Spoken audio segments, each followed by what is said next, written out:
Now where are we going? Now we're going to go over and we're going to work on our guns, so we're going to do some bicep. Bicep. Well, that's why Form. we're doing a staggered stance, so that as the staggered stance, it helps keep her in position. Most people, when they stand side by side, they have a tendency to sway, especially as the weight gets heavy. Absolutely. One of the things that I tend to focus on most is form, so that we want to make sure that she has correct form. So if she would start to sway towards the end of this, I would drop her weight down so that she could still finish the set, but she wouldn't do any damage to her back or any other body part that wasn't supposed to be involved in that particular exercise. So obviously you're pretty specific. You're working ligament strength for a while, then the more muscle belly strength. Muscle belly strength develops very quickly. So when you first start lifting, you get strong very quickly. Two more.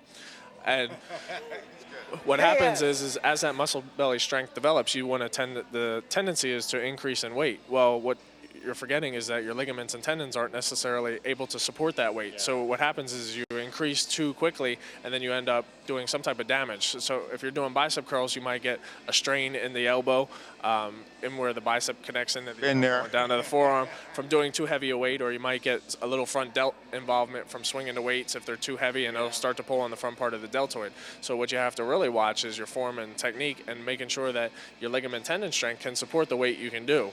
You know, you might be a strong individual and can come in and can curl 50-pound dumbbells, but can your ligament tendons support that 50-pound curl that you can physically do? And you might not find that out until a later point in time where you actually become injured.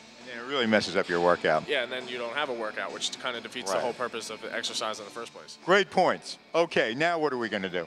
All right, well, now we've completed most of the upper body. I don't believe we neglected any of the areas. So what we'll do is we'll come out front and we're going to do some abdominal work, because we also want to work the abdominals, which we do every session, so that you have a good stabilized core. Unlike other body parts, you could work abdominals every day, right? Well, not necessarily. It's like it's like anything else. I usually tell people 5 days on, 2 days off. Okay. So if you're going to train them, you can train them 5 days, but your body, like anything else, needs some type of rest. Regardless of whether it's the abdominals, the biceps, the triceps, you have to have some type of rest and recuperation period in between. Yes.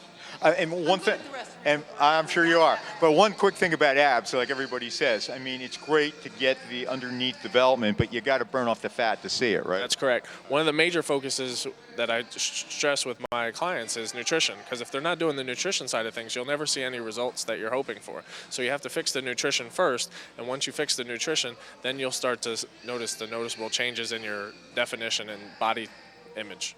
You didn't have any Twinkies this morning for breakfast, did you? I don't have Twinkies, and every morning when I come in, he asks me what I had for breakfast. What'd you have for breakfast today? I have oatmeal, I have 2 eggs, with only 1 yolk, and then I have applesauce right before I leave, because I'm an early riser. So. I was going to say, because personally I have a granola bar, and then I work out. I work out early. I don't even eat. I'd rather eat afterwards. Well, what I did with her nutrition is we want to do a balanced nutrition. So she always has protein, she always has carbs, and then maintain that every 3 hours. Because if you do one without the other, your body goes into a catabolic state, which means that you're utilizing your lean muscle tissue and you're storing fat. So you should never skip breakfast, right? That's exactly correct. I know. And it does help, because I get glassy-eyed. He can tell by looking at me if I had coffee and blew out the door and didn't eat anything, because I start to hit the wall about 20 minutes into it. If you had something like cereal, say you did Special K or something to those effects, what that is a high glycemic carbohydrate, so it metabolizes the sugar very quickly. So most people tend to crash out 20 to 30 minutes after having that cereal in the morning, which is why we go with something that has a little more stable base to it, like oatmeal and applesauce, and then the eggs serve as the protein. Oatmeal is probably the best breakfast you can have anyway. Just about, yeah. And mixing it with the applesauce really helps. It helps to sustain it. Yeah. All right, let's get to the abs and the lower body. Okay, what we're doing here is this is a side oblique exercise. So what I have her lined up right in the center of the pad so that there's equal balance on both sides of the pad. Her body's stabilized. She's in a straight line. She's going to have her arm up by her head, and what she's going to do is contract right on that left side.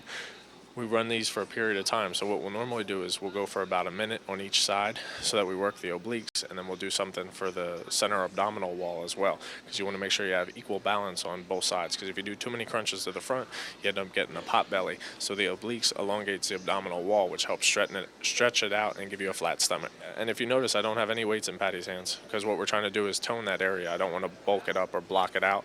Appreciate that. And as she's coming down, she's only coming down to where her body is in a straight line. If she come down lower, it would compress the spinal column, which would actually do more harm to the back than anything else. And a lot of people say, well, I come down because of the stretch. Well, if you want to stretch that side, then you should stretch and not do the oblique exercise as such, coming all the way down to the floor and then back up. So what we're doing here is trying to maximize the efficiency of the exercise by limiting the range of motion so that she can feel it just on that side. She has no discomfort in the back and stop. Okay. All right, we're going to do a quick leg exercise, and I know you got to run. Yes. Okay, the glute is your butt, which all women want a tight, firm butt, so obviously we want to incorporate that into the routine. So what this machine does is it really isolates that and limits her range of motion. You can see the pad that's directly in her torso. Now her heel is right on the apparatus here down at the bottom, and what she's going to do is press back and squeeze through her glute while maintaining a good posture. She has a slight bend to her opposite leg, so it takes the stress off the low back. Her chest and shoulders are in a straight alignment. She's pushing back through the heel and squeezing her glute. So this is one of the exercises that we'll utilize on her leg day. We'll also do lunges or a modified lunge.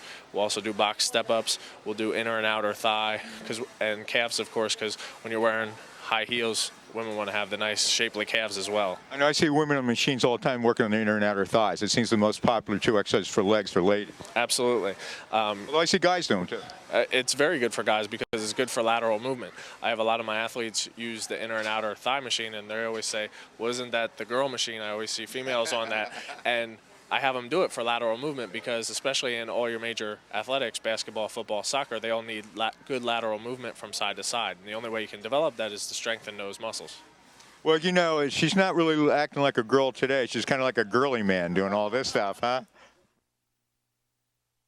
All right, you know, you just showed off your body, Patty. I just want to show off one of my body parts because we got a close up Let's just see. of this calf. I aspire to that calf. I mean, Can you get tight on that calf?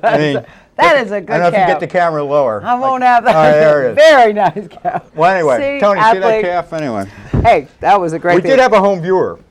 Oh, we had a home viewer that Call. asked us, that called and asked a question about high blood pressure, and you were saying about a medical history. What would you do with someone like that? Just in Well, the first recommendation after finding out that that person has high blood pressure is obviously consult your physician first. And then after that, you know, we'd start off at a very easygoing, moderate pace and gradually progress up. I'm obviously not going to put them on the treadmill at 12 miles an hour running a Right. full-out marathon. We begin very will you slowly. speak to a doctor? Are you and progress up. receptive to speak to a doctor if they want that? Absolutely. I would prefer that, actually. I thought that was a good workout. And bear in mind, people, that was not done over a period of 5 weeks. That was one session. So, but I wanted to say, too, about this. The cost always comes up, and we did ask. I mean, Tony's charges a good price per session, but you get your money's worth out of that. And I will say right now, there's a time of recession. Everybody's freaked out about gasoline and oil and, you know, food and all kinds of things. But I'll tell you, it will end. You know, we're Americans. It always ends, and we always do survive. It's more important than ever when you can't really control a lot of the things going on around you. This you can control, and it is the most important resource that you have. So it is worth the time to put into that. I started training when I went through a complete, total physical, emotional, financial, social, every possible area of my life crashed and burned, and it was one after the other. And I can absolutely say that spending the time with you and your expertise and your skill and your professionalism really helped me on the road back, and we're coming back strong. I thank you so very much. What's the last word? What's the 30 seconds you want to tell somebody that? If you're looking to get started with a trainer, you know, it is affordable. You just have to make some concessions. It's like anything else in life. You have to pick and choose your battles. This is one that's worthwhile. If you're going to invest in something, invest in your health, because that's going to stick with you. Absolutely. And real quickly, if we could put Tony's contact information up real quickly, I wanted to point out, too, Tony also trains athletes. He does speed training. You're the trainer for the Reading Express indoor professional football team. We're in the playoffs. They have a big game tomorrow night. There's another professional team. The Reading Railers, which is the basketball team that Yes. just came into town, and we also train Wilson soccer, boys and girls soccer. Well, my kids are former soccer captains at Wilson. Great program, and they you should have lead had you when you were there, or when they were there. And just people, you train high school athletes and college athletes who are trying to get their performance. Absolutely. And one of the things that makes myself different from a lot of other people is, number one, I've been in this industry for 8 years. So I've been around a long time. I have experience with the professional athletes. And our price point is actually very competitive. You know, if you have a group of, say, 20 kids, you can train for as low as maybe $10 a session, $15 a session, which is very affordable nowadays because you're getting what you pay for. I try to keep everything very cost effective and very reasonable, and you're not paying for a franchise tag, and you're not paying for people that don't have any experience in this. I take my job very seriously, and I want the best results for my clients.